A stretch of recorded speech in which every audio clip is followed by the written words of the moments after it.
Seigneur, merci pour ce privilège que tu nous donnes. Tout d'abord, Seigneur, je voulais me présenter devant toi et te demander pardon, parce que tu sais que je ne suis pas digne de me présenter, mais c'est recouvert de ton sang, Jésus. Toi qui connais les cœurs, toi qui lis au plus profond de notre être. Voilà ton peuple rassemblé. Nous voulons venir devant toi et te dire que nous voulons t'obéir. Même quand les difficultés sont là, nous voulons simplement marcher. Et quand nous n'osons même pas avancer, nous voulons nous laisser porter par toi. S'il te plaît, à travers ce message sur la véritable éducation, cette éducation que tu veux nous donner, que tu veux que chaque parent donne à ses enfants, puissions-nous, Seigneur, d'une façon spéciale, être à ton écoute. Ne pas faire notre volonté, mais faire la tienne et la tienne seule. Que nous soyons brisés et que toi, tu sois glorifié. Que nous soyons humiliés et que tu sois élevé, Seigneur. Que dans nos vies, nous puissions voir cette lumière briller, que tu puisses nous parler et que nous puissions faire taire notre raisonnement et notre philosophie afin d'accepter, ainsi a dit l'Éternel. Seigneur, manifeste-toi. Seigneur, parle-nous. Viens à travers moi parler, que je ne sois pas vu, mais que seul toi, Seigneur, toi qui es mort pour chacun de nous, toi qui as expérimenté la véritable éducation, que tu sois vu, qu'on ne comprenne pas que c'est un message de Manuela, mais que ce soit ton message, un message qui vienne de toi et de toi seul. Te prions ton Saint-Nom Jésus. Amen. Bonjour, bonjour. Donc nous avons un peu changé. Donc vous voyez les jeunes avec nous. Je demande aux jeunes de prendre place. Nous avons voulu que les jeunes restent dans cette session parce que c'est la session de la véritable éducation. C'est une session qui les concerne beaucoup parce que l'éducation, les parents ont un rôle à jouer, mais nous allons voir que le jeune a sa décision à prendre. Et sans une coopération du jeune, cette éducation ne peut pas arriver où Dieu veut qu'il soit. Donc, je vais attendre qu'ils prennent place.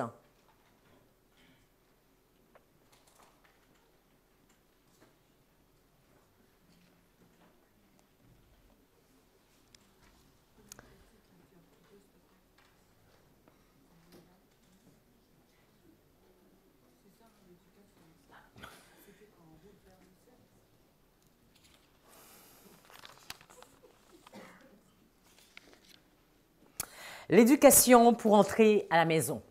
Nous avons vu, je ne sais pas si vous étiez là la dernière fois, au mois de janvier, nous avons présenté ce sujet, la première partie, l'éducation pour entrer à la maison. Nous avons vu qu'il y avait deux éducateurs, Dieu qui parle, et il y avait qui parlait? L'ennemi qui parlait. Et face à cela, il y avait l'être humain qui était au milieu et qu'un choix devait être pris. Est-ce que je vais obéir à Dieu ou est-ce que je vais obéir à l'ennemi? Nous avons vu que l'ennemi, aujourd'hui, est sous couvert de la sagesse des hommes. Donc, est-ce que nous allons obéir à la sagesse des hommes ou est-ce que nous allons obéir à la sagesse de Dieu? Est-ce que nous allons obéir à l'éducation des hommes ou est-ce que nous allons obéir à l'éducation de Dieu? Aujourd'hui, je vous présente de faire un zoom sur, on va entrer un peu plus en profondeur, mais quelle est cette éducation? Quelle est cette éducation? Qu'est-ce que concrètement les deux nous proposent comme éducation? Dieu est le même hier, aujourd'hui et éternellement. Aaron nous l'a répété encore, Dieu est lumière, Dieu est vie, Dieu est vérité. L'éducation, c'est le processus de toute une vie. Nous sommes tous concernés ici par l'éducation. Nous avons tous été éduqués et nous serons tous éduqués. S'il y a une école à laquelle nous sommes tous obligés à prendre partie, c'est bien l'école de l'éducation. Quand nous naissons, à partir du moment que nous naissons, nous sommes obligés d'être inscrits dans cette école, l'école de l'éducation. Il y a deux chemins qui se proposent, deux voies à suivre, la vérité ou la vie.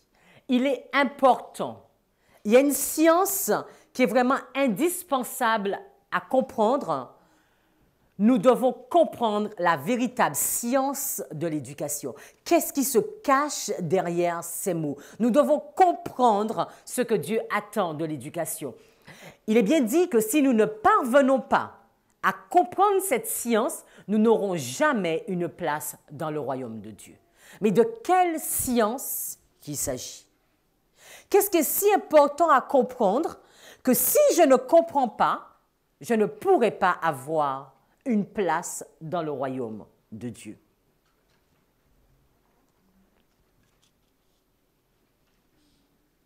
Il nous est dit, c'est Ellen White qui le dit, « Je fus peiné de voir ceux qui, au lieu de se préparer à entrer dans la gloire et de penser journellement à l'immortalité qui leur est promise, se cramponnent au contraire de toute leur force à leur bien terrestre. » Nous allons peut-être penser que nous ne sommes pas de ces personnes.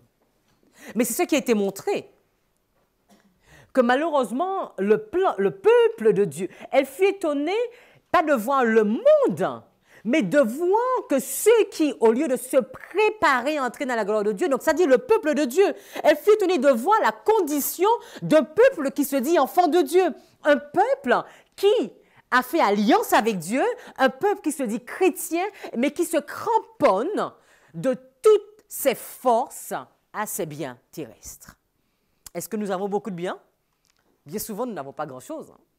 Et pourtant, nous nous cramponnons au très peu que nous avons. Et nous allons voir que l'éducation, on n'arrête pas de se cramponner à des choses qui n'existent même pas. Des choses qui n'existent même pas. Alors, je vais vous proposer dans une première partie de voir l'école de ce monde. Qu'est-ce que ce monde nous propose? Vous savez, il y a la vie. Le contraire de la vie, c'est quoi? La mort. La vérité, l'erreur. Le bien, le mal. La bénédiction, la malédiction. La fausse éducation, très bien. La véritable éducation, là on est du vrai, là on est du faux. La véritable éducation, la fausse éducation. La sagesse de Dieu, la sagesse de l'homme. Donc si on essaie de résumer, dans la sagesse de l'homme, on a mis quoi? Qu'est-ce qu'on a mis dans la sagesse de l'homme? On a mis la vie ou la mort? On va essayer de reprendre, ce n'est pas moi, c'est la Bible, vous connaissez la Bible. Dieu nous dit, dans Deutéronome 11, « Je place devant toi quoi? Deux chemins. » Qui sont quoi? La vie et la mort. La lumière, les ténèbres. Qu'est-ce qu'il va dire? Je mets devant toi la bénédiction et la malédiction. Ce n'est pas moi qui le dis. D'accord? Il nous dit, choisis la vie afin que tu vives. Il va nous dire qu'il nous met quoi? La véritable éducation. J'ai l'impression qu'on a du mal à dire. Mais la fausse éducation, non? Alors, il y a dans Corinthiens, qu'est-ce qui nous est comparé? La sagesse de Dieu et la sagesse des hommes. Alors, voilà, on a fait deux sacs. On va essayer d'ouvrir la sagesse des hommes, d'accord? Qu'est-ce qu'il y a dans la sagesse des hommes? La mort. Qu'est-ce qu'il y a dans la sagesse des hommes? La mauvaise éducation. Qu'est-ce qu'il y a dans la sagesse des hommes? Les ténèbres. Qu'est-ce qu'il y a dans la sagesse des hommes? Mensonge. Qu'est-ce qu'il y a dans la sagesse des hommes? La malédiction. Ça commence à devenir chaud, là. Même dur, là. Pourtant, c'est simplement quand on prend les deux, d'accord? Donc, on n'a rien inventé pour l'instant. Hein? Dieu nous dit dans Deutéronome 11, on va le prendre, Deutéronome 11, laissons parler la Bible, Deutéronome 11, 26 à 28. « Voyez, je mets aujourd'hui devant vous la bénédiction et la malédiction. La bénédiction si vous obéissez au commandement de Dieu et la malédiction si vous n'obéissez point au commandement de votre Dieu. Si j'obéis au commandement de Dieu, je vais suivre l'éducation de Dieu. Si je n'obéis pas au commandement de Dieu, je ne vais pas suivre l'éducation de Dieu.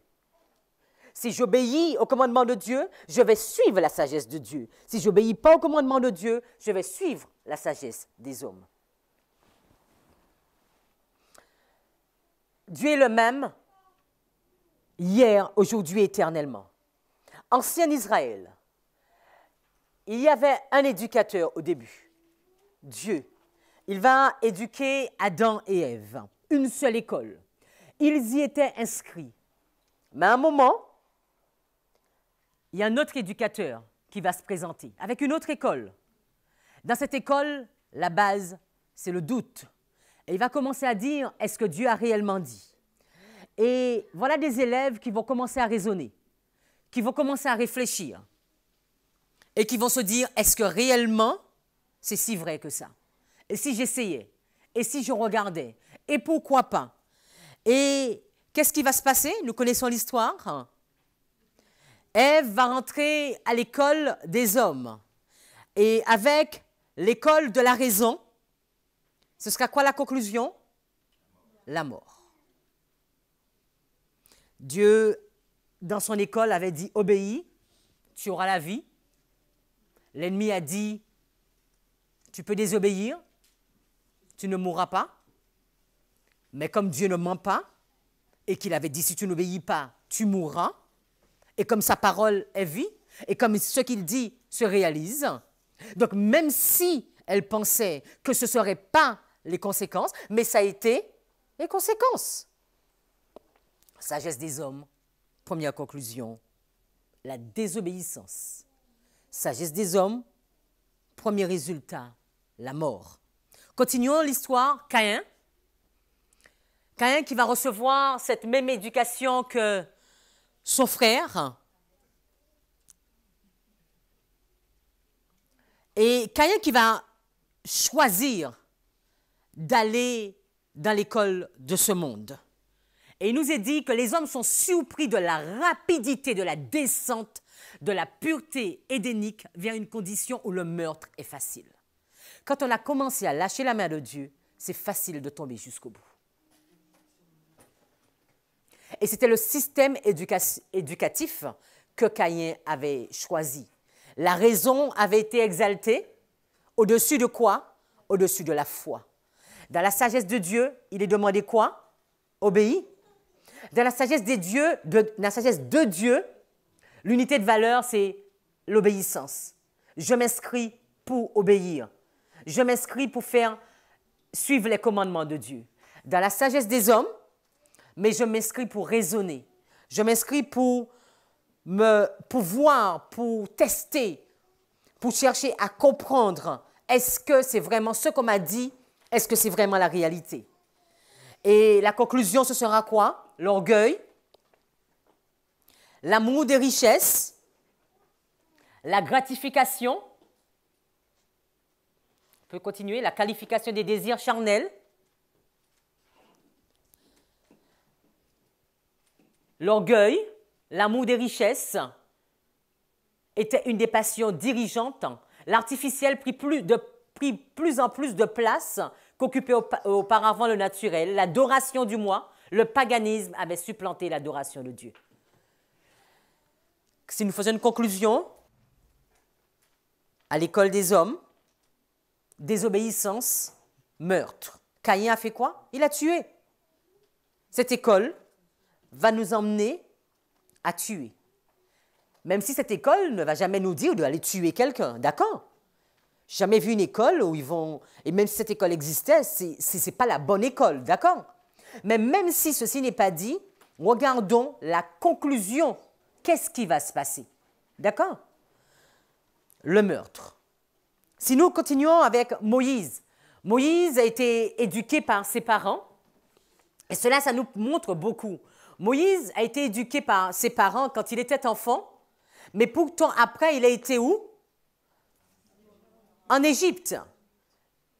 Dans la cour d'Égypte, parce qu'il était toujours en Égypte, mais dans la cour d'Égypte. Et là, il va apprendre cette éducation. Mes amis, cela m'interpelle parce que peut-être en tant que parents, nous pouvons, dès le petit âge de l'enfant, lui donner une éducation. Et puis après, penser qu'à l'adolescence, il peut peut-être rentrer dans une école. Mais apprenons à mesurer le niveau de notre enfant. Est-ce qu'il est capable de faire cela? Moïse a reçu une éducation avec sa mère. Pourtant, l'éducation que Moïse va recevoir en Égypte à la cour du roi va faire de lui quoi? Un meurtrier. Moïse va finir par faire quoi? Par tuer. Vous connaissez cette histoire, vous voulez qu'on l'apprenne? Nous pouvons voir ceci dans Exode 2, 11 à 14. Exode chapitre 2. Exode chapitre 2, le verset 11 à 14. Or, il arriva en ces jours-là, lorsque Moïse fut devenu grand, qu'il sortit vers ses frères et vit leurs durs travaux. Il vit aussi un Égyptien qui frappait un Hébreu d'entre ses frères. Alors, il regarda ça et là, et voyant qu'il n'y avait personne, il tua l'Égyptien et le cacha dans le sable. Cette éducation va nous conduire au meurtre. Parce que c'est l'égoïsme qui est développé. C'est ma propre suffisance, c'est ma propre protection.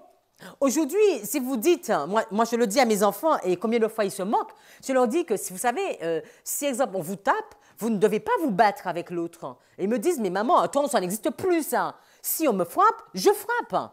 Voilà. C'est cette éducation. C'est cette éducation qui est véhiculée. Si tu me frappes, je frappe. Peut-être que je vais te frapper trop fort et peut-être involontairement, je vais te tuer. Mais parce qu'au début, je me suis autorisée à me défendre moi-même. Je suis frappé, je te le rends. Alors qu'à l'éducation de Dieu, qu'est-ce qu'il va te dire? Si on te donne la joue droite, tends la joue gauche. Mais cette éducation, on ne la veut pas aujourd'hui. L'éducation de l'homme va te dire, tu dois apprendre à te défendre, apprends à faire du sport, apprends à faire des sports de combat pour que tu puisses arriver à te défendre. Tu ne vas quand même pas permettre qu'on te tue comme ça. L'éducation des hommes, l'éducation de Dieu. Mais nous oublions une chose, que Jésus, est-ce qu'on a pu l'arrêter avant la date convenue? Non. Je vais vous le dire aux jeunes, aux parents et aux enfants. Si nous faisons confiance à Dieu, Dieu ne permettra pas que tu aies plus de coups qu'il n'a décidé que tu devais y avoir. Il va te protéger. Et s'il a décidé que tu dois être frappé là, loue ton Dieu. Parce qu'à travers ceci, il démontrera sa gloire et il ne te laissera jamais tomber. C'est lui qui l'a promis. Je ne t'abandonnerai jamais, je ne te délaisserai jamais. À l'école de Dieu, il y a l'unité de valeur, la foi. Je te fais confiance. Je ne cherche pas à me faire confiance. Je te fais confiance, Seigneur. J'obéis. Tu as dit, je le fais. Même si ça paraît un peu fou aujourd'hui. Les enfants d'Israël, 400 ans en Égypte. Et vous savez, les enfants d'Israël, leur cerveau même, l'éducation même qu'ils avaient reçue, il y avait une confusion tellement totale que le bien était devenu mal, le mal était devenu bien. On ne sait même plus où on va, on ne sait même plus qu'est-ce qu'on dit. Et qu'est-ce qui se passait? Continue.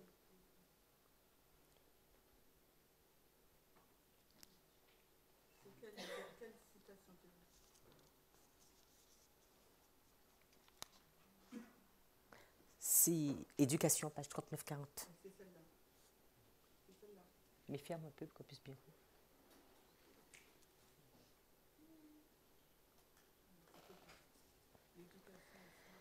Donc quand nous lisons cette partie, il nous dit que même les enfants d'Israël n'étaient pas prêts pour donner la bonne éducation à leurs enfants. Parce que puisqu'ils ont reçu cette mauvaise éducation pendant 400 ans en Égypte, quand les enfants d'Israël vont devoir sortir d'Égypte et instruire leurs enfants, la dernière fois nous avons vu que dans le test dans le désert, il fallait entrer dans la Canaan terrestre. Ils n'ont pas réussi à ce test parce que l'éducation même n'était pas bonne. Et parfois, nous parents, l'éducation que nous pouvons transmettre à nos enfants, c'est l'éducation que nous avons reçue. Mais l'éducation que nous avons reçue, si elle était bonne, si elle était mauvaise, nous faisons quoi? Nous continuons à transmettre une éducation qui est mauvaise. Et c'est pour cela que nous, en tant que parents, nous devons nous poser la question où je me situe par rapport à l'éducation. Est-ce que ce que j'ai appris pendant toutes ces années, est-ce que c'est vraiment ce que Dieu me demande? Est-ce que c'est ce que la lumière nous montre? Est-ce que c'est ce qui est vérité pour nous?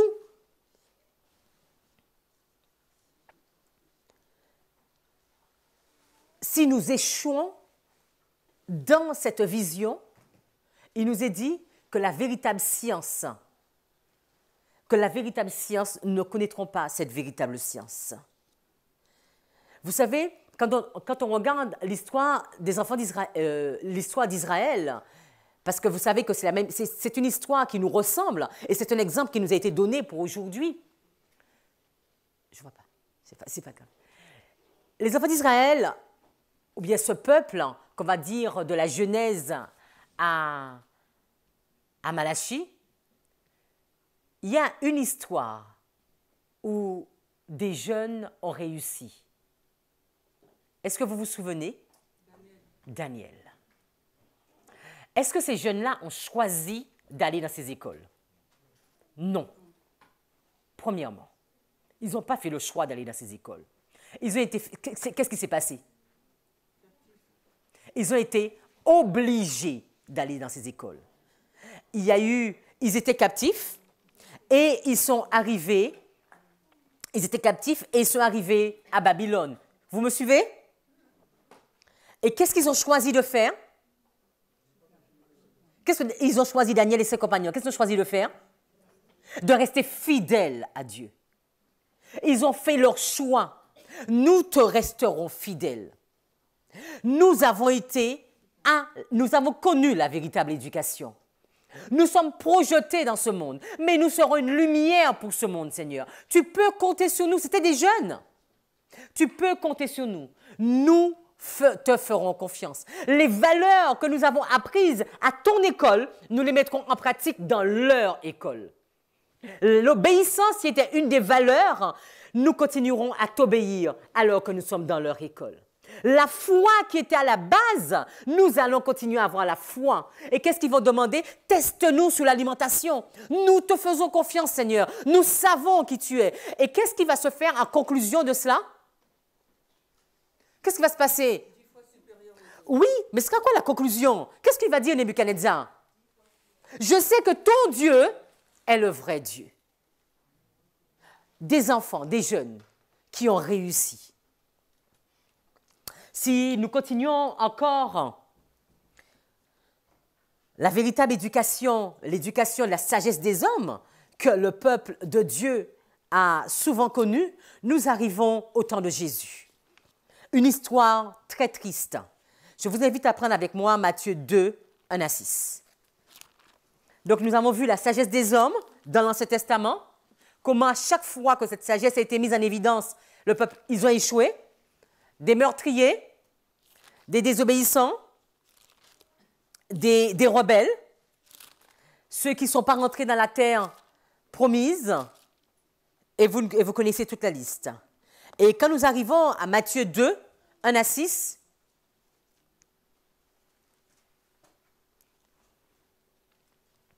Jésus était né à Bethléem de Judée au temps du roi Hérode. Des mages d'Orient arrivèrent à Jérusalem et dirent « Où est le roi des Juifs qui est né? Où est le roi des Juifs qui est né? Quand nous avons vu son étoile en Orient et nous sommes venus l'adorer. » Le roi Hérode, l'ayant appris, qu'est-ce qu'il fut? Il fut troublé et tout Jérusalem avec lui. C'était qui Jérusalem? Mais c'était qui concrètement? Le peuple de Dieu. Voilà le peuple de Dieu qui est troublé parce qu'un enfant vient de naître. Le peuple qui est troublé parce que son roi arrive. Mais il ne comprend pas du tout ce que ça veut dire. Mais qu'est-ce qu'ils vont faire? Ils vont étudier les prophéties, d'accord? Et il a assemblé tous les principaux sacrificateurs et les scribes du peuple. Il s'informa d'où le Christ devait naître. Et eux, fidèles aux Écritures, puisqu'ils comprennent la prophétie, ils vont dire, mais pourtant ils sont comment? Pourtant ils sont troublés. Je comprends la prophétie, mais je suis troublé. Vous ne pensez pas qu'il y a un problème là? Alors, je suis capable, alors Chimène me dit qu'il ne comprenait pas, je suis capable d'expliquer la prophétie. Je suis capable d'expliquer les 2720. Je suis capable d'expliquer ces deux chants. Je suis capable de faire tout cela. Mais quand la réalité arrive, je panique, j'ai peur. Ça veut dire, il y a quoi? À quelle école que j'étais vraiment inscrite là? À quelle école? Si je suis à l'école de Dieu, les unités de valeur, c'est la foi. Je ne crains rien. Seigneur, je sais. Job disait, je sais, mon Rédempteur est vivant. J'ai confiance en toi, Seigneur. Et même si les montagnes devaient s'écrouler, je sais que je peux compter sur toi. Parce que j'étais à ton école. J'ai pris le temps de m'asseoir à tes pieds et je connais tes valeurs. Mais à l'école du monde, à cette époque, c'était quelle philosophie qui était développée? La philosophie grecque, hein, qui date du 5e siècle avant Jésus-Christ. Et juste une petite parenthèse, nos enfants, ceux qui sont en terminale et quoi, qu'est-ce qu'ils étudient comme philosophe? La philosophie grecque, elle n'a pas changé. Hein? Ça fait plus de 2000 ans que nous étudions toujours cette philosophie, avec ces grands penseurs. Ces hommes qui arrivent à te faire comprendre que si vraiment il y a A qui est écrit là, mais en te faisant questionner, en te faisant réfléchir et raisonner, tu peux arriver à comprendre que ce n'est pas A, mais c'était B. Donc ça génère quoi? Le doute. Seigneur, tu as dit A, mais je peux arriver à faire comprendre que ce n'est pas vraiment ce que tu as dit. Parce qu'au fond de moi-même, je peux comprendre la raison. Et voilà, nous sommes devenus des grands sages à l'école de qui? À l'école des hommes. Et ces sacrificateurs, dans la maison de Dieu, à étudier la Torah, mais sous l'influence de la philosophie grecque et romaine, n'ont pas compris. Mes amis, cela risque de nous arriver pareil. À vouloir raisonner,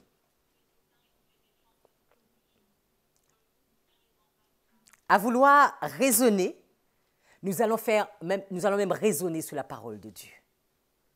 Et quand Dieu va nous dire ceci, nous allons dire, est-ce que c'est vrai? Et sur quoi je me base pour dire que ça, c'est vrai? Et est-ce que ce qui a été dit jadis, est-ce que c'est encore vrai aujourd'hui? Nous nous mettons à discuter avec Dieu, à raisonner avec ce Dieu. Et nous ne comprenons pas que c'est simplement des lacunes intellectuelles que nous avons.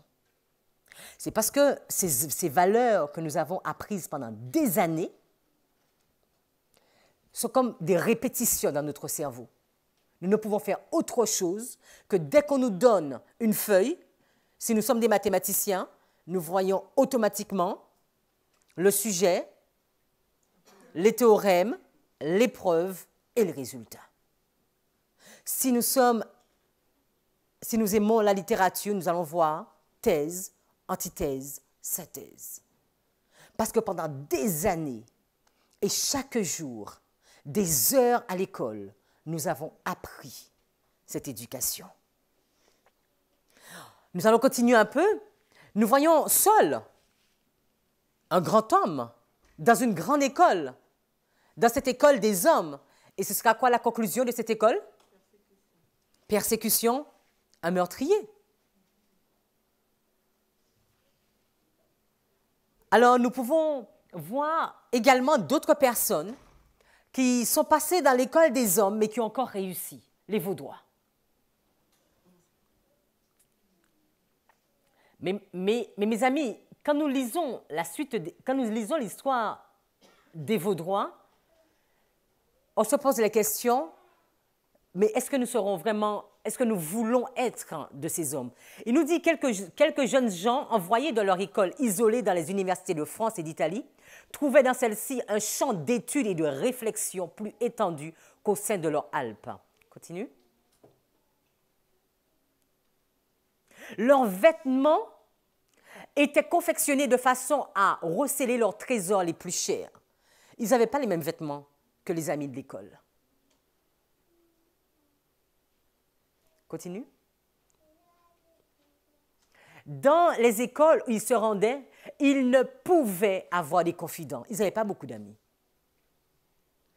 Des vêtements spéciaux, très peu d'amis, mais avec une mission, une vision. Ils avaient été formés dès leur plus jeune enfance, instruits à cet effet, et ils avaient conscience de leur mission, dont ils s'acquittaient fidèlement. Aussi, en conséquence, assistait-on dans ces universités à des conversions à la vraie foi. Et moi, je me dis, aujourd'hui, si mes enfants ont atteint ce stade, c'est volontiers pour les envoyer dans les lycées de ce monde. Si mes enfants ont cette même vision que les Vaudois, s'ils ont atteint ce stade, c'est volontiers que nous pouvons les laisser aller dans les lycées de ce monde. Une coiffure, pas comme le monde, mais comme Dieu le demande. Des vêtements, pas comme le monde, mais comme Dieu le demande. Des amis, pas comme le monde, mais comme Dieu le demande. Une éducation, pas comme le monde, mais comme Dieu le demande. Et en tant que parents, nous devons savoir si nos enfants sont aptes à cela ou pas. Et s'ils ne sont pas aptes à cela, selon ce que l'Écriture nous dit, nous devons encore les protéger. Nous devons encore les protéger. Ces Vaudois, ils ont réussi le test. Ils ont été dans ces grandes universités, ils ont quitté leur montagne, mais avec une mission. Faire de mes amis des ministres pour toi. Et que se passe-t-il aujourd'hui? Dans notre école, où nous en sommes? Qu'est-ce qui se passe pour nous aujourd'hui? Vous savez, c'est la même histoire, hein? C'est la même histoire que nous répétons. Dans l'école de ce monde, qu'est-ce qui nous est proposé dans l'école de ce monde? Il y a quelqu'un qui nous dit, vous ne voyez pas trop bien son nom, Jean-Baptiste Noé, qui est un docteur, mais qui est également un professeur aussi bien dans l'école publique que dans l'école privée. Et qu'est-ce qu'il dit? La Troisième République, c'était la défense de la République laïque. Aujourd'hui, c'est la défense de la citoyenneté, de ce qui est appelé le vivre ensemble et le relativisme culturel. C'est pourquoi je ne crois pas que l'école républicaine ait échoué ou qu'elle connaisse une crise, car le but de l'école, tel qu'il a été défini par Ferry et ses successeurs, n'a jamais été d'instruire et d'éduquer. Jamais le but n'a été ni d'instruire ni d'éduquer, mais de créer des républicains et de forger des hommes fidèles au régime. Alors, qu'est-ce qui se passe là? Quand j'envoie mes enfants à l'école, c'est même pas pour être instruits et éduqués, mais c'est pour former des personnes fidèles au régime, fidèles à ce système. Mais ce n'est pas possible, puisque l'objectif même de l'éducation nationale, c'est de faire des enfants qui lisent, qui étudient et qui apprennent. Est-ce qu'on serait trompé de mission? Vous savez qu'en France, en 2012, 11% des enfants de 2 ans et la quasi-totalité des enfants de 3 à 5 ans étaient scolarisés en maternelle. Très tôt, nous voulons former des hommes fidèles au régime. Et qu'est-ce qu'on nous dit? Elle est le lieu de la première éducation hors de la famille. Et encore, quand la famille donne une éducation, mais c'est l'école qui donne la première éducation, qui forme les premiers. Mais poursuivons, puisque le but de l'école, c'est de former les enfants à savoir lire, à savoir comprendre. Donc, ils ont quand même un niveau intellectuel. Continue l'autre. C'est pas grave, on ne voit pas du tout. Alors, le ministère de l'Éducation, Vincent Payon, avait donné l'information. Et qu'est-ce qu'il nous disait? Je pense que vous l'avez entendu. Dans le classement qui avait été donné, mais je pense que vous l'avez entendu ça, hein? C'est quelque chose qui est fait tous les 3 ans, dans le classement PISA, établi tous les 3 ans par l'OCDE, une tendance qui s'est vérifiée puisque le système éducatif français s'est nettement dégradé, à en croire cette étude qui place la France au 25e rang sur 65 pays. Donc, résumons un peu. Nous envoyons nos enfants dans une école où ils doivent apprendre. En réalité, ils sortent beaucoup plus incompétents qu'on ne le sait et formés au régime. Et nous continuons, convaincus que c'est le bon chemin. Si vous prenez le temps d'aller sur Internet et de voir ce que l'Éducation nationale dit, vous connaissez très bien toutes les réformes qui sont mises en place, parce qu'ils se rendent compte que l'Éducation nationale est en échec. Donc, nous, chrétiens, nous voyons un bateau où on nous dit on n'y arrive pas, on ne sait pas quoi faire, mais nous dit nous voulons monter dedans, parce que c'est là que nous serons bien. Mes amis, mais qu'est-ce que Dieu doit faire avec nous et de nous? Nous voyons nous comprenons. Est-ce que nous comprenons encore peut-être les prophéties? Parce que ce matin, nous avons vu avec Aaron, ce n'est pas simplement comprendre, mais c'est mettre en pratique. Donc, est-ce que je comprends quelque chose? Il y a un système qui me dit, je n'y arrive pas, je ne sais même pas comment faire pour y arriver. Un système qui me dit, mais je veux faire des véritables fidèles au régime. Et nous savons très bien que c'est la laïcité, donc fidèle au régime, fidèle à la désobéissance à l'Éternel, et à ne pas connaître ce Dieu, et à ne même pas parler de son nom dans les écoles. Ils seront fidèles à cette République. Et nous nous disons, nous voulons envoyer nos enfants ici.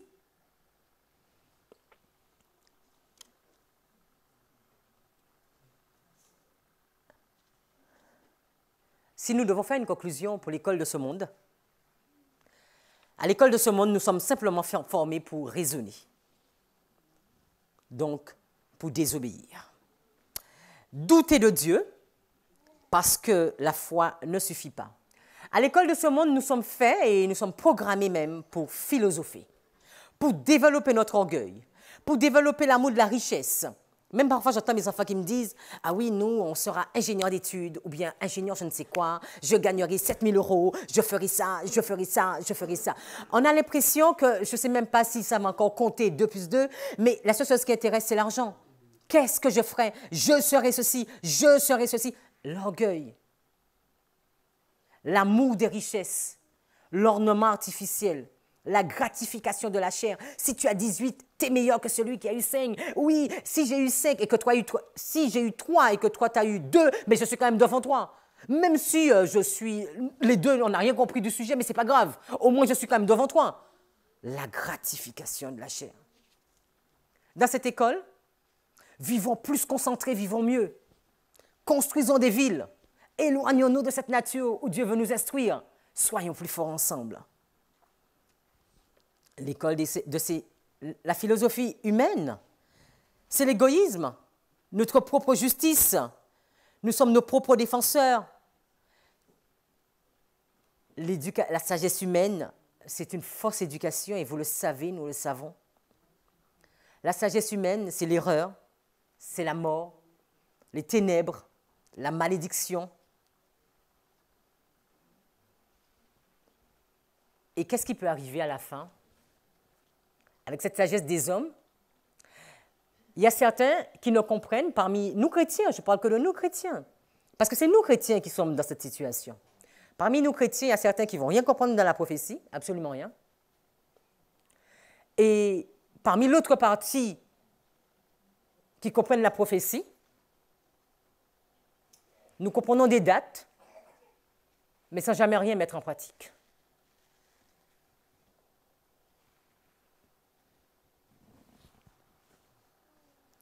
Dieu veut aujourd'hui m'interpeller. Dieu veut nous interpeller et nous dire que nous ne pouvons pas continuer. Et il nous appelle à revenir à lui parce qu'il nous dit, si vous continuez comme cela, mais vous savez très bien le résultat, c'est la mort éternelle. Il est temps pour vous de changer d'école. Il est temps pour vous de venir à mon école. Parce que si vous ne venez pas vous inscrire à mes pieds, aussi bien parents qu'enfants, mais cette science de l'éducation, nous ne la comprendrons jamais. Parce que c'est quelque chose qui est au plus profond de nous. Je me souviens qu'il y a 3 ou 4 ans, quand j'ai commencé à étudier, quand j'ai entendu un peu parler de ce message, la première des choses que je disais à chaque fois, dès qu'on me parlait, je ne suis pas d'accord. C'était plus fort. Mais je ne cherchais pas à dire cette phrase, c'était plus fort parce que pendant des années, j'ai toujours cherché à prouver que c'était vrai. Donc, tu dois d'abord ne pas accepter pour après prouver la contre-thèse que ça peut être possible. Donc, dès qu'on me donne un truc, je ne suis pas d'accord. Et je puis vous dire que quand... je viens de me dire, ça c'est vrai. C'était déstabilisant pour beaucoup parce que c'est vrai que quand ils étudiaient avec moi, ils me disaient, mais au moins laisse-nous parler. Et je disais, non, je ne suis pas d'accord. Et je me souviens, la première fois que m'a présenté les 2520, comme j'aime beaucoup les maths, je leur ai dit, prouvez-moi chaque nombre. Et aujourd'hui, je me dis, mais Seigneur, c'est vraiment l'éducation humaine. C'est triste, mes amis. C'est simplement triste. C'est un triste constat parce qu'au fond de toi-même, tu te rends compte, mais tu es complètement à l'opposé. Tu étais conditionné dans un système. Et tu façonnes comme ça. Tu raisonnes comme cela. Et c'est vrai, la première fois que j'ai entendu parler des 2520, je voulais voir est-ce que vraiment il y avait les 2000, est-ce qu'il y avait, comment tu pouvais les calculer, et est-ce que c'était la preuve. Et si ça ne tenait pas la route, de dire mais ce n'est pas possible. Vous vous êtes trompé. Ne pas accepter, ainsi a dit l'Éternel. Tu as dit, je crois. Même si je ne sais pas comment tu vas faire ça. Même si je ne sais pas comment ça fonctionne, ce truc-là. Mais tu as parlé, j'obéis. L'unité de valeur, la foi. L'unité de la valeur, l'obéissance. Ces unités de valeur nous font défaut. Et parfois, nous ne sommes pas conscients, et même le jeune, il n'est pas conscient. Quand il se réveille, il commence à aller en cours à 8h30. De 8h30 à midi, on va lui apprendre, écoute, tu as de la valeur. Exemple, vous savez à l'école, hein, surtout si vous faites la terminale S, tu es l'élite de la société, tu es parmi les plus grands, donc on n'arrête pas de monter l'orgueil. Et toute la journée, tu entends ça. Tu seras dans les plus grandes écoles, tu es. Et on finit par dire, je suis. Même à la fin, elle dit, je suis Dieu. Ça nous fait rire, mais essayons de prendre du temps de discuter avec nos enfants. Parfois, ça fait de la peine parce qu'on se rend compte que c'est dans leur cerveau et ça a été dans nos cerveaux. Et c'est encore dans notre cerveau, nous parents.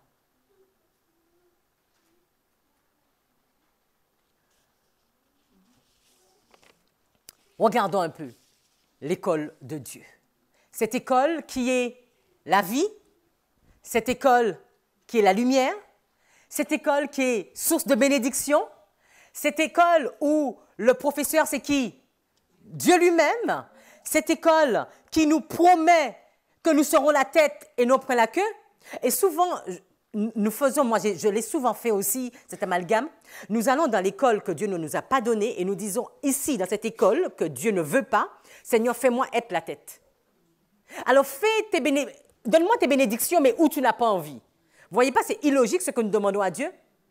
Dieu, c'est un Dieu logique et un Dieu vrai. Il nous dit, je te bénirai, mais je te bénirai si tu restes dans ma vision. Si tu restes à mon école, là, je te bénirai. Il y a beaucoup d'hommes de la Bible qui ont réussi, et heureusement, qui ont réussi. Vous pouvez me citer des personnes qui ont réussi à ces tests? Joseph, mais on va commencer un peu avant Joseph. Oui, il y a eu Enoch. Après, Abraham. Ah, qu'est-ce que Dieu va lui demander? Quitte tout. Est-ce qu'il va réussir à lever de l'obéissance? Oui, il va remporter la victoire. Il va avoir cette unité de valeur, l'obéissance. Je me lève et je pars. Je ne sais pas où je vais, mais je te fais confiance. J'obéis. Qu'est-ce que Dieu va lui dire? Tu seras une source de bénédiction. Alors, qui encore? Oui, mais on a vu où il a échoué.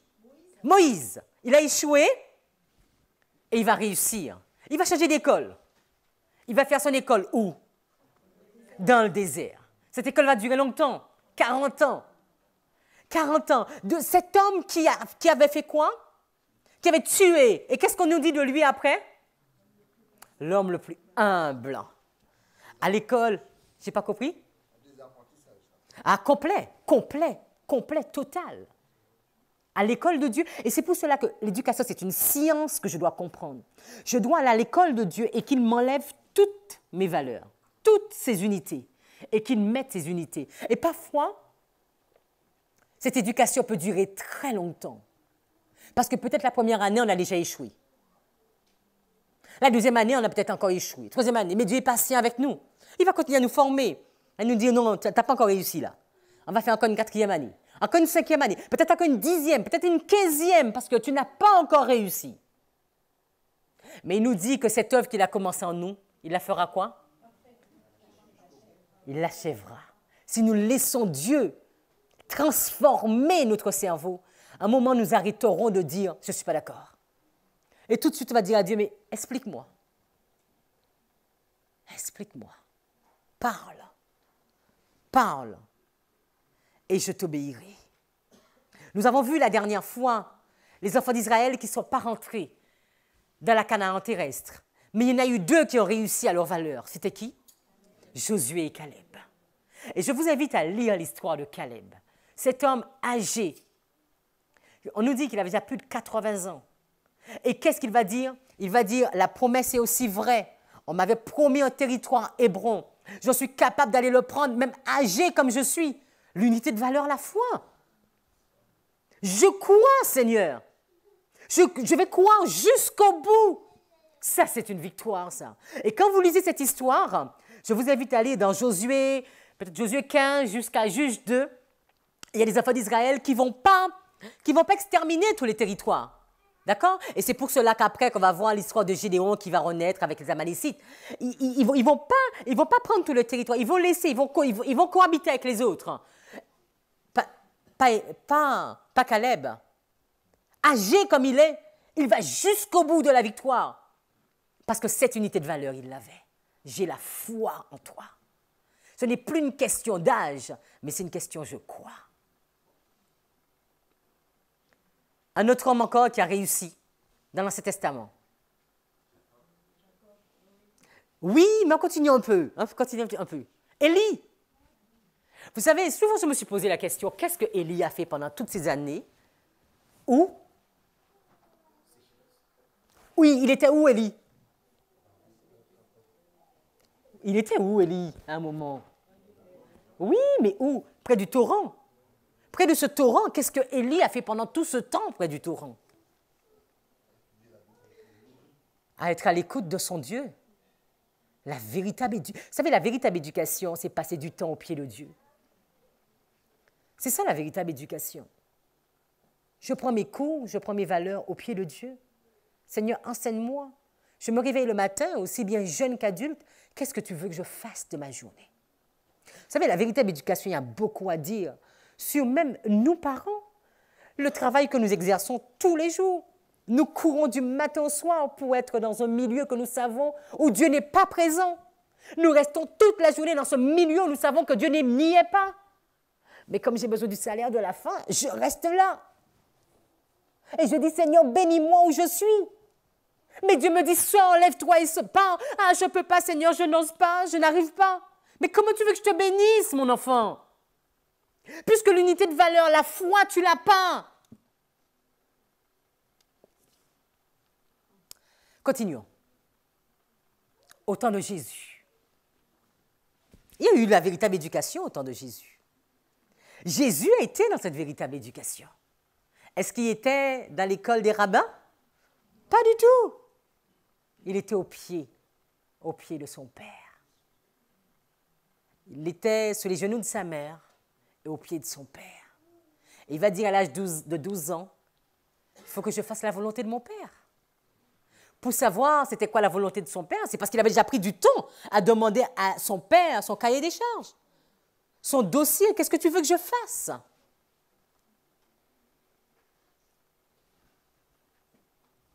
Un autre homme qui a été à cette école, l'école de Dieu, Jean-Baptiste. Vous savez que quand vous lisez l'histoire de Jean-Baptiste, sous Jésus-Christ,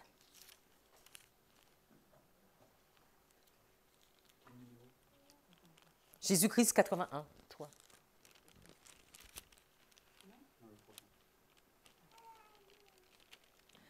Il nous dit, selon l'ordre naturel des choses, le fils de Zacharie aurait dû être préparé pour le sacerdoce. Mais l'instruction reçue dans les écoles rabbiniques l'eût disqualifié pour l'œuvre qui l'attendait. Dieu ne l'envoya pas auprès des professeurs de théologie pour y apprendre à interpréter les Écritures. Il l'appela au désert afin qu'il y connût la nature et le Dieu de la nature. Non, juste avant. Voilà. Dès son enfance, sa mission resta présente à son esprit. Il en accepta le dépôt sacré. À ses yeux, vous savez, il avait quoi? La solitude. C'est vrai que parfois, à l'école, à la maison, les enfants se sentent seuls. Et je le disais à mon fils, en préparant ce sujet, je lui disais, tu sais Lucas, Jean-Baptiste était seul. La solitude du désert constituait un moyen idéal pour s'éloigner du milieu social où la suspicion, l'incrédulité et l'impureté étaient devenus des facteurs de perversion générale. Il était seul.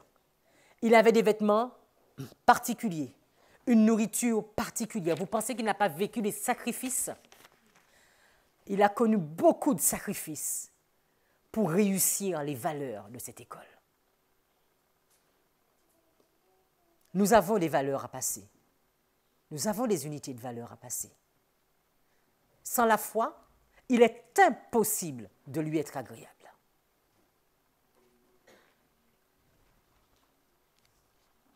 Les disciples ont connu cette école, l'école de Dieu.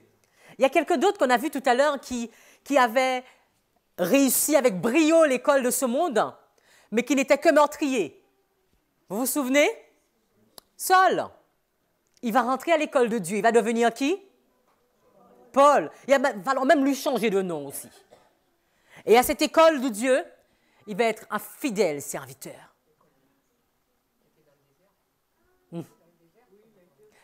Il a été aussi dans le désert. Vous savez que quand on étudie la vie de tous ces hommes, on se rend compte qu'il y a toujours un départ qui est imposé.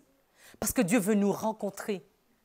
Dans les bruits de ce monde, les bruits de la ville, ce n'est pas que Dieu ne peut pas nous parler, il veut nous parler.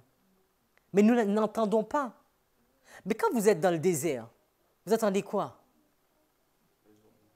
Je n'ai pas compris? Les oiseaux, parfois il n'y a même pas d'oiseaux, parfois il peut même ne pas avoir des oiseaux. Un silence, un silence. Et le premier petit « A », tout de suite tu es éveillé parce que tu l'as entendu tellement distinctement ce petit « A » que tu ne peux qu'écouter.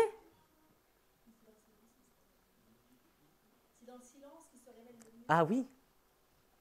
Dieu veut se faire connaître à nous. Dieu veut nous rééduquer.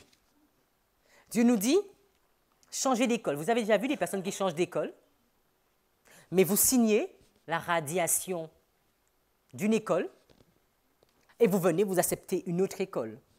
Et vous signez une charte pour entrer dans cette nouvelle école. Il ne nous dit pas que vous aurez les 20 sur 20 la première année ni le premier mois. Il te dit, je t'instruirai, je te montrerai le chemin à suivre. Je serai à tes côtés. Je te porterai. Je te montrerai, tu réussiras à tous les coups. Si seulement tu décides de faire ce que je te demande.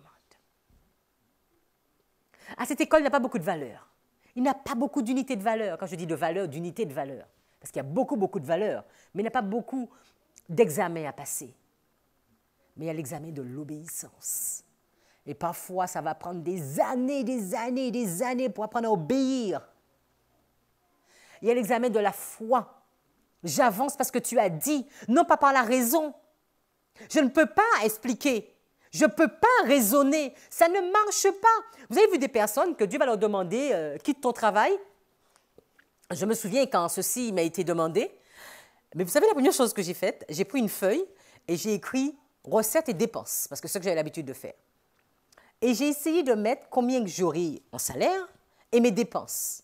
Et quand j'ai calculé, il y avait un gros rouge. J'ai dit à Dieu, mais ce n'est pas possible. Mathématiquement, ça ne tient pas la page. On ne pourra jamais. Il y a trop de dépenses par rapport au très peu que j'aurai. Et même un moment que je n'aurai plus rien. Et après, j'ai dit à Dieu, OK, si je regarde sur ma feuille, je n'avancerai jamais. Mais j'ai pris la feuille, je l'ai déchirée. Et j'ai dit, écoute, j'avance. Parce que si je fais ma raison, ça ne tient pas la route.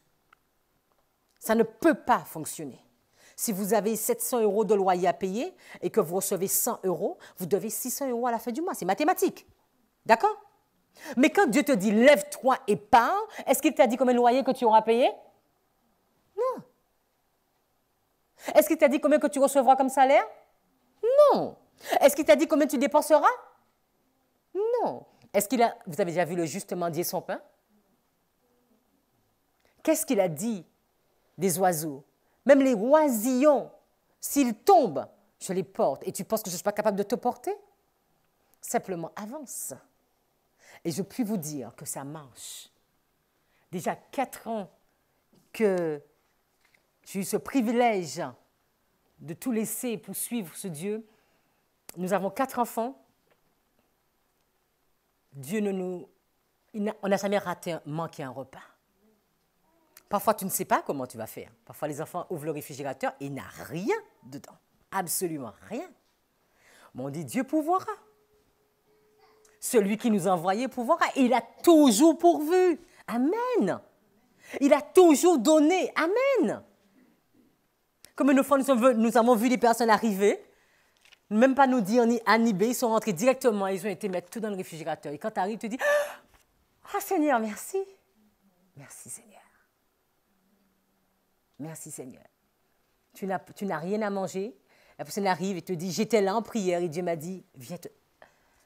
Et il te donne la somme dont tu as besoin pour faire les quelques courses. Ça, c'est du concret, du vécu. Et je dis à mes enfants, je ne demande rien à personne. Je ne demande ni à l'assistance sociale, ni à personne, mais à mon professeur. Je prends le temps le matin de dire, Seigneur, voilà, il n'a plus rien. Apprends-moi à ne pas m'aucrier pour que mes enfants ne puissent pas douter. Mais donne-nous à manger ce qu'il faut. Il y a 6 bouches à nourrir. Notre Dieu, il est fidèle. Il a été fidèle dans le passé. Il est fidèle aujourd'hui. Mais est-ce que nous allons oser marcher avec lui? Est-ce que nous allons vouloir entrer dans son éducation? Sa véritable éducation. Il a dit, j'ordonnerai à la bénédiction d'être avec toi. Ce n'est pas une théorie, hein? J'ordonnerai à la bénédiction d'être avec toi. Je te bénirai. Je te porterai. Et vous savez, toutes les personnes qui ont fait cette démarche peuvent vraiment dire que ça marche. Dieu, il est fidèle. Et Aaron nous disait ce matin, pour nous, pour notre génération, d'accord? Il est important de comprendre le passé.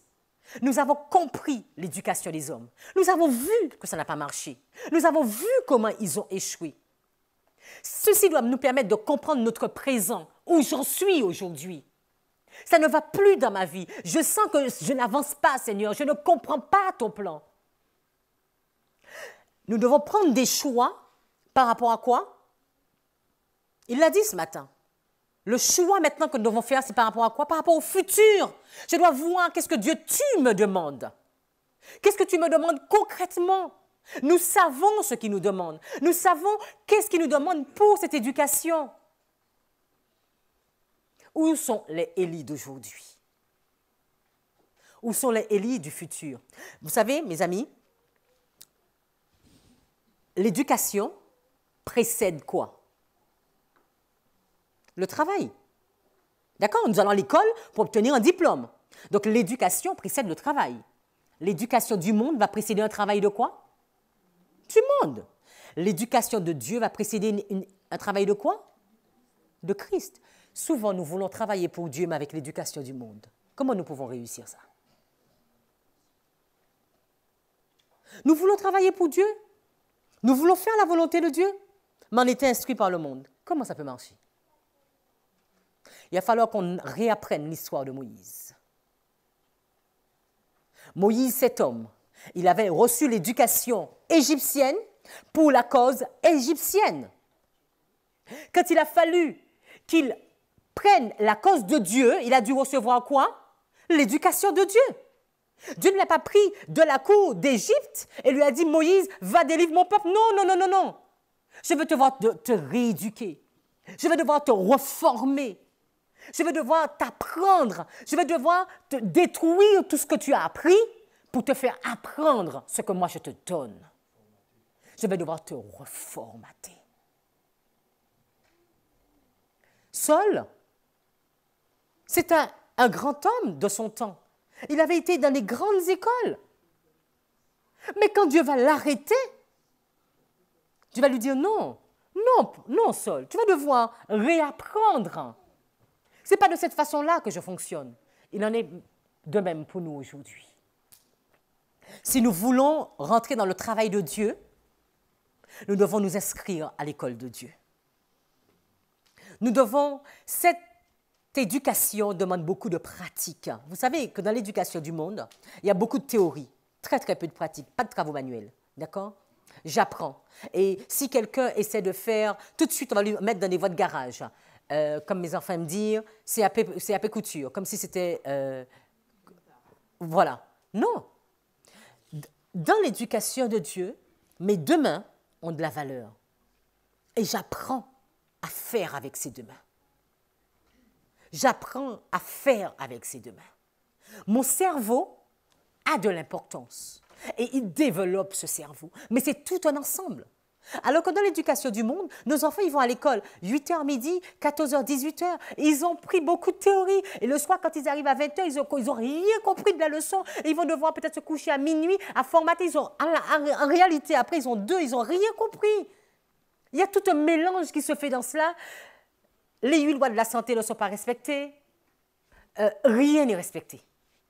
Rien n'est respecté. Et le résultat est ce qu'il est aujourd'hui. Allons-nous continuer? Vous savez, à devenir comme cela, c'est vrai, nous serons des désobéissants, c'est sûr. Nous allons rater le ciel, mais nous allons même rater notre vie sur terre. Hein, parce que nous serons des incompétents.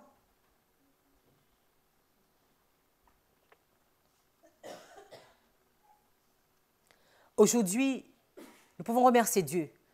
Il y a des hommes qui se lèvent, il y a des femmes qui se lèvent. Il y a des ministères indépendants qui se lèvent. Il y a des personnes qui concrètement disent à Dieu, OK, nous voulons avancer. Tout à l'heure là, j'ai eu l'agréable surprise de la dernière fois quand j'avais parlé de cela, ça avait beaucoup touché quelqu'un. Et elle vient me dire, tu sais Manuela, j'ai fait le pas. J'ai enlevé mon enfant de l'école et je l'instruis à la maison. Amen. C'est un concret. Je comprends et je fais. Et moi de lui dire maintenant, il y a la deuxième étape.